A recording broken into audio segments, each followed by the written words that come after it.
Olá, galera da internet, meu nome é Bruno Glesses e no vídeo de hoje nós vamos falar sobre sequência convergente. Então, a gente tem aqui, sobre limite de sequências, que uma sequência de números reais xn, ela converge para L, que é um número real, quando acontece o quê? Vamos dar uma olhada aqui. Imagine aqui que isso daqui, essas duas situações representem o gráfico da mesma sequência. Então, eu coloquei aqui o x1, o x2, o x3. Obviamente, o x1 está aqui, o x2 está aqui, mas preferi escrever dessa maneira para exemplificar. E aí, o que acontece? Quando eu falo que a sequência converge para determinado número real, significa que quando você vai avançando na sequência, os números ficam muito próximos desse número real que eu chamei aqui de L. Então, ela começa às vezes muito longe, mas se aproxima dali sem passar dali. Então, chega pertinho, mas não passa. E aí, para nós algebrizarmos isso, como a gente faz? Eu estou dizendo aqui que se eu pegar, por exemplo, esse intervalo aqui, daqui até aqui, o intervalo de tamanho 2ε, ou seja, aqui é ε e aqui é ε.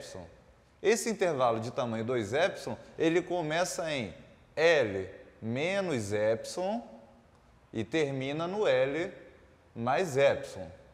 E nós conseguimos verificar que do x2 em diante, todos os termos da sequência pertencem a esse intervalo de L menos ε até L mais ε.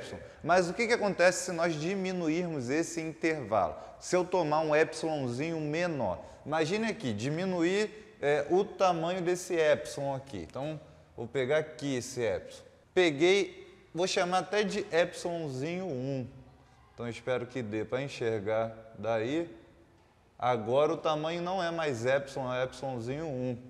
Tá bom, peguei um tamanho menor. Esse intervalo aqui tem o tamanho 2 êpsilonzinho 1.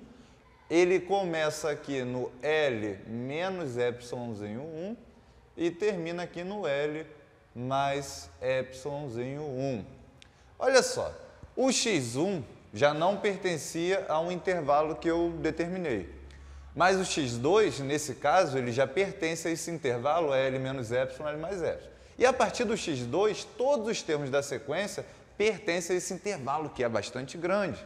Agora, olha o que aconteceu aqui, eu diminui o intervalo. Então, o x1 que pertencia não pertence mais a esse intervalo, o x2 não pertence, x3 não, x4 não, x5 não, x6 também não, olha o pontinho aqui, está do lado de fora, mas o x7 já pertence a esse intervalo e a partir do x7, todos os outros termos da sequência vão pertencer a esse intervalo, porque o L pertence a esse intervalo e todos os outros estão se aproximando de L.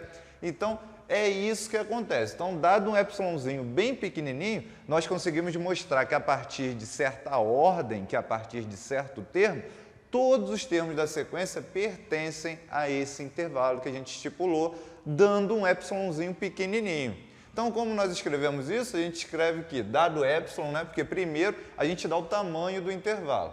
Então, dado êpsilon, que é um número real maior que zero, o que acontece? Existe um n0 pertencente aos naturais, ou seja, a partir de certa ordem, todos os termos da sequência vão pertencer a esse intervalo. Então, eu consigo mostrar que a partir do n0, todos os termos com índice maior que n0, por exemplo, o n0 aqui é 1. Então, todos os índices a partir do 2 vão pertencer, todos os termos da sequência vão pertencer ao intervalo. Então, existe um n0 pertencente aos naturais, tal que n maior que n0, ou seja, para todo n maior que esse n0, e esse n é natural, implica dizer que os termos da sequência xn pertencem a um intervalo L menos ε, L mais ε. Pronto, então é isso. Dei um êpsilonzinho pequenininho. Existe, a partir de determinada ordem, que todos os termos da sequência vão pertencer àquele intervalo. Só que isso aqui é a mesma coisa que dizer que o L menos ε é menor que xn, que é menor que L mais ε. Vocês poderiam também pegar um intervalo fechado, não tem problema ser menor ou igual. Aqui também poderia ser n maior ou igual a n0, não tem problema. Então, aqui a gente tem xn aqui, né, perdão, então a gente tem que, tirando L de tudo, nós vamos ter menos epsilon menor que xn menos L. Estou tirando L de tudo aqui, galera. Ó, tirei L daqui, tirei L daqui, tirei L daqui, para não alterar a desigualdade. Então, aqui, tirei L menor que epsilon. E nós podemos escrever isso em notação de módulo. Então, isso daqui vai ficar que o módulo de xn menos L é menor do que epsilon. Ou seja, uma sequência de números reais xn converge para um determinado número real L quando, dado epsilon maior que zero, existe um natural tal que todos os naturais maiores que ele vai implicar que os termos da sequência pertencem a esse intervalo. L menos epsilon, L mais epsilon, que é o mesmo que dizer que o módulo de xn menos L é menor do que epsilon. E, para dizer que uma sequência converge, a gente pode escrever assim, xn converge para L, ou podemos escrever que o limite de xn é igual a L quando xn tende a mais infinito, ou só colocando infinito, e ainda nós podemos escrever também que o limite de xn é igual a L, ficando subentendido aí que o n, perdão, aqui é n, que o n tende a infinito. Então, vamos ver um exemplo utilizando essa definição para mostrarmos que o limite é igual a um númerozinho real. Será que eu apago aqui? Vou tentar fazer aqui embaixo. Vamos ver se dá para fazer. Eu quero mostre que limite de 1 sobre n é igual a zero. Então, eu gosto muito de escrever essa daqui, né? Eu economizo bastante. Então, ali é obviamente que eu estou escrevendo que o n tende a infinito, mas eu escrevo daquela maneira ali.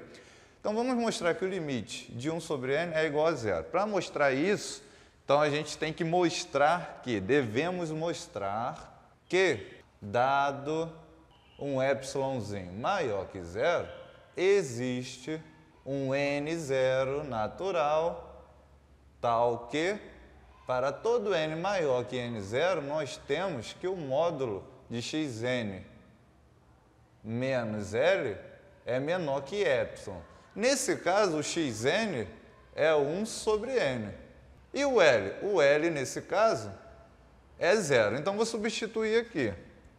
No lugar do xn, eu vou colocar 1 sobre n. No lugar do L, eu vou colocar o zero.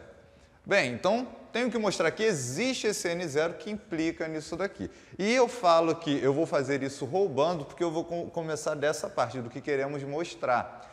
Nesse exemplo, vai ficar fácil ver que é equivalente que eu vou fazer. No meio ali eu vou falando. Mas, no outro exemplo, que eu vou até deixar aqui para o próximo vídeo, no próximo vídeo nós vamos mostrar que o limite de raiz de n mais 1 menos raiz de n é igual a zero. Então, no outro vídeo eu vou mostrar isso, não vai ficar tão óbvio o que eu vou fazer aqui, ok? Então, é por isso que eu falo que primeiro eu faço um rascunho e depois eu faço a demonstração. Nesse exemplo vai ficar redundante, mas naquele ali no próximo vídeo vocês vão ver que não. Então, vou lá, vou partir daqui, né? Eu vou sempre me preocupar na implicação ser verdadeira de baixo para cima. Como assim? Eu primeiro escrevo aquilo. Então, o módulo de 1 sobre n, não vou escrever mais aquele zero, que não serve de nada, é menor que epsilon. Aí eu estou querendo me preocupar na implicação de baixo para cima, no que eu vou escrever de baixo implicar no de cima. Será que o de baixo implica nesse de cima? Implica, né? Por quê? Porque o n é um número natural, então tudo isso daqui é positivo. Se eu colocar um módulo, não tem problema. Vou inverter agora isso daqui. Invertendo, nós temos n sobre 1, que eu não vou colocar, sobre 1. O sinal aqui também inverte, então fica maior, e inverte o epsilon. O epsilon vai ficar 1 sobre epsilon, então. E isso implica na de cima, né? Porque os números aqui são positivos, então isso daí é verdade. Bem, tomemos então, a gente já percebe que nós podemos tomar um n0 igual. Eu não posso dizer que o n0 é igual a 1 sobre epsilon, porque o n0 ele é um número natural. Então, a não ser que o epsilon seja 1, aí você pode até dizer. Então, o que a gente pode fazer aqui? A gente pode dizer que o n0 é a parte inteira de epsilon que, obviamente, ou é menor ou igual a essa, então eu somo 1, mais 1. Ou não esquenta, tá? Isso daqui é só se você quiser ser muito elegante. Ou você pode fazer isso, escrever logo que o n0 tem que ser maior que 1 sobre epsilon. Pronto, tá? Isso é o rascunho, mas já está demonstrado nessa situação. E aí eu escrevo que aqui é a demonstração. E na demonstração nós tomamos, ó, seja, né? Vou botar aqui, dado epsilon maior que 0, tomemos n0 maior que 1 sobre epsilon. Então a gente tem que n maior que 1 sobre epsilon implica que, invertendo aqui, a gente tem que 1 sobre n, inverte aqui também, é menor que epsilon. O que implica que, colocando o módulo aqui, eu posso fazer isso porque isso daqui é positivo, o que implica que o módulo de 1 sobre n é menor que epsilon. O que implica que o módulo de 1 sobre n menos 0 é menor do que epsilon. Só que quem é o 1 sobre n? O 1 sobre n, ele é exatamente xn. E o 0 é o L, né?